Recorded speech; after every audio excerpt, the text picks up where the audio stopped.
This exercise is called a deadlift, and ideally you'll use a flat resistance band for this exercise.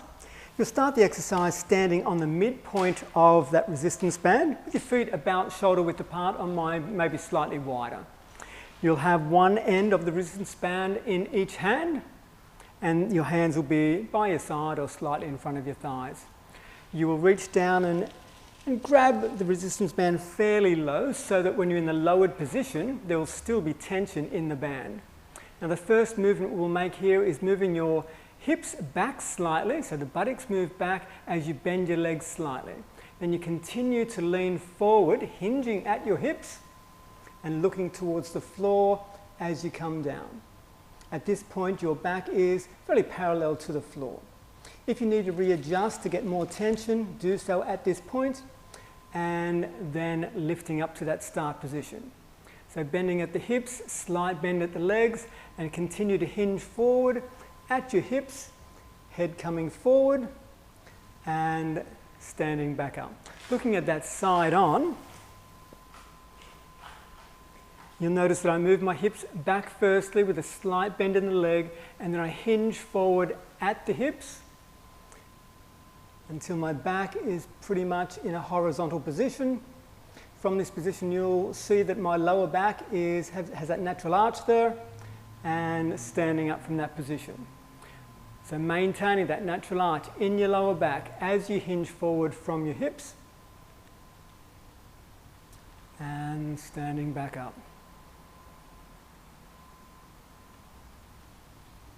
Keeping your arms straight throughout the entire movement, and your knees tracking in line with your feet. There we have deadlift.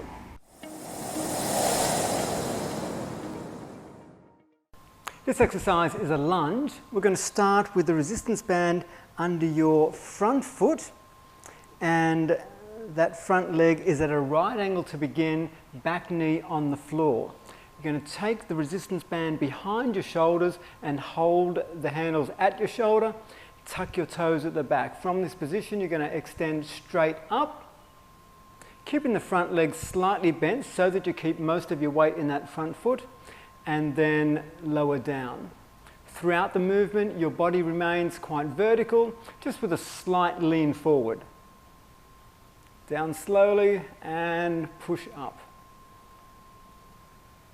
Once again, keeping most of your weight into that front leg, keeping your body vertical. Maintain your core engagement so that you keep that posture vertical.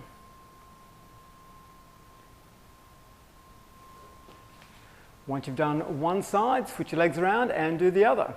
There you have a lunge.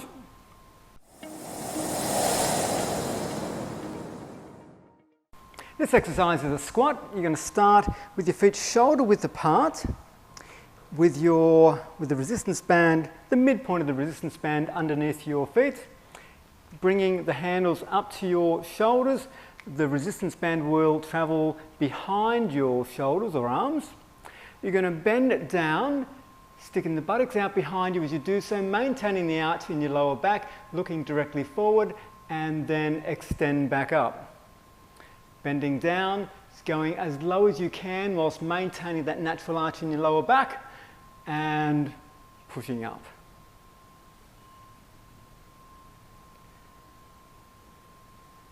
As you squat down, ensure that your knees stay in line with your feet. That is, they're tracking in line with your feet as you bend down. So knees forward, buttocks back. Head looking directly forward.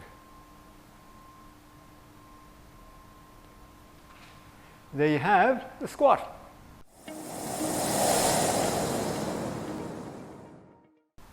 This exercise is the lying leg curl. It's best performed with a flat resistance band in a loop. You'll place that loop around something secure as your anchor point, and then place that band around your heel. From that position, you will now lie face down with that leg fairly straight, and then you're going to curl your leg in as far as you can. So bringing your heel in towards your buttock, and then slowly release. At that start position there should be some resistance in the band. Curling in again as far as you can, bring your heel towards your buttock and slowly release.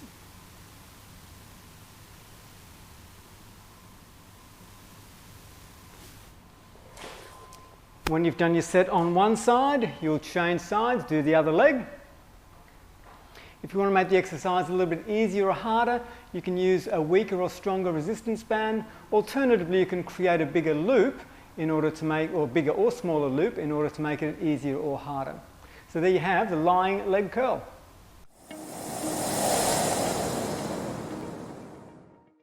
This exercise is a seated leg extension. You'll wrap a flat resistance band which is in a loop around a low anchor point, and then place your foot inside of that anchor point. Ideally, you want to place the toe of your foot into the resistance band, and as you extend your leg, you're going to point your toe away. That's just for safety reasons so that the band doesn't slip off your foot. So we're sitting upright, legs bent to begin with. There's some tension in the resistance band at this point, and then without moving your body or your upper leg, you extend your leg out. So it is flexing at the knee joint, so you extend forward and then back. Sitting up nice and tall as we extend that leg forward, toe pointed, and release.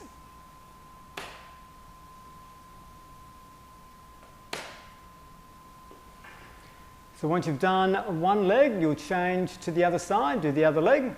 If you want to make the exercise easier or harder, use a weaker or stronger resistance band. There you have the seated leg extension.